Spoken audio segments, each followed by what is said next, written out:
moment to call the names. We've all heard of Black Lives Matter, and many of us have protested for Eric Garner and Trayvon Martin and others along the way. I want to call the names: Miss Lamia Beard, age 30, Norfolk, Virginia, murdered by gunshot, January 17th of this year. Miss S. Edwards, we do not know her chosen name because the press reported her given name, which I will not use because she did not. Age 20, Louisville, Kentucky, murdered by gunshot, January 9th of this year.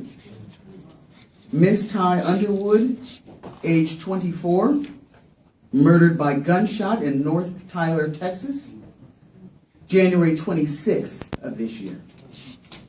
We are not even out of this month yet. And we know of 3 black trans women who have been brutally murdered. These are the ones we know of.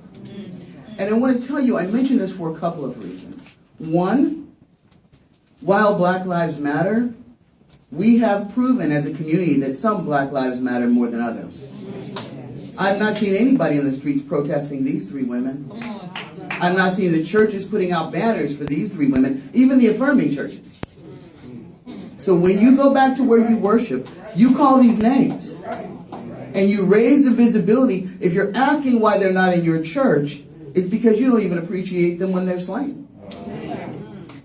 I'm just saying. I'm not one to sugarcoat a bunch of stuff. If y'all know me, you know that ain't really how I roll. So I'm going to go ahead and put it out there for you.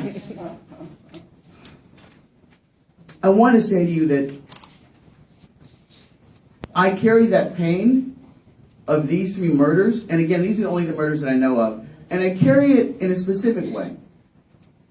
The murderers of these 3 young women are our brothers and fathers and cousins and nephews. These are not generally white people or police officers. I have heard it referred to as a date and dump.